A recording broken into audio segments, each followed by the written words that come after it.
ಆ, ನಮಸ್ಕಾರ. ಆ, ಆ, ಒಂದು ವಿಚಾರ ಹೇಳಬೇಕು ಅಂದರೆ, ನನ್ನ ಅನುಭವ, ಇಷ್ಟು ವರ್ಷದ ಒಂದು ಜೀವನ ಅನುಭವ, ಯೋಗ, ಧ್ಯಾನ, ಆ,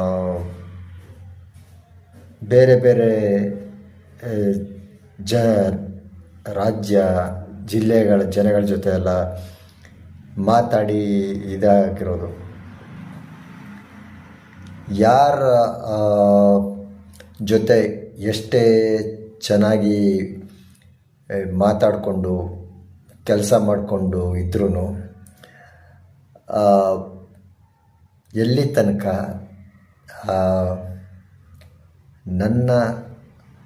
ನಾನು ಯಾರು, ನನ್ನ ಮನಸ್ಸಿನ ಭಾವನೆಗಳು, ಭಯ, ಕೋಪ, ದುಃಖ, ದ್ವೇಷ, ಅದೆಲ್ಲ ಏನಕ್ಕೆ ಮತ್ತೆ ಮತ್ತೆ ಬರುತ್ತೆ, ಅದನ್ನೆಲ್ಲ ಹೇಗೆ ಕಡಿಮೆ ಮಾಡೋದು, ಆ ಥರ ನಾನು ನನ್ನ ಬಗ್ಗೆ ತಿಳ್ಕೊಳ್ತಾ ಒಂದು ಫಸ್ಟು ಒಂದು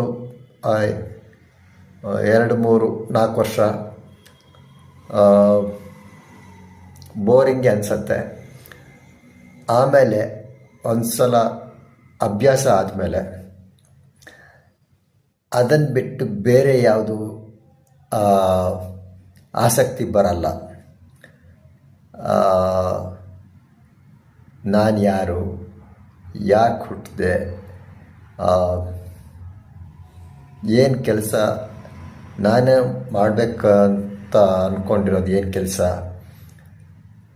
ಅದೆಲ್ಲ ಹುಟ್ಟು ಸಾವು ಸತ್ಯನ ಇಲ್ಲ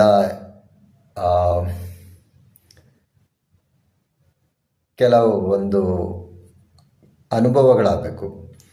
ಒಂದು ಪ್ರಾಕ್ಟೀಸ್, ಧ್ಯಾನ ಎಲ್ಲ ಪ್ರಾಕ್ಟೀಸ್ ಮಾಡಿ ಮನಸ್ಸು ಒಂದು ಇದಾಗತ್ತೆ. ಲೈಕ್ ಸಾಂಸಾರಿಕ ವಿಚಾರಗಳಲ್ಲಿ ಆಸಕ್ತಿ ಕಡಿಮೆ ಆಗತ್ತೆ. ಅದೆಲ್ಲ ಸಂಬಂಧಗಳಲ್ಲಿ ನನಗೆ ನನ್ನ ಜೊತೆ ಇರೋ ಸಂಬಂಧ ಬಗ್ಗೆ ಜಾಸ್ತಿ ತಿಳ್ಕೊಬೇಕು ಅನಿಸುತ್ತೆ.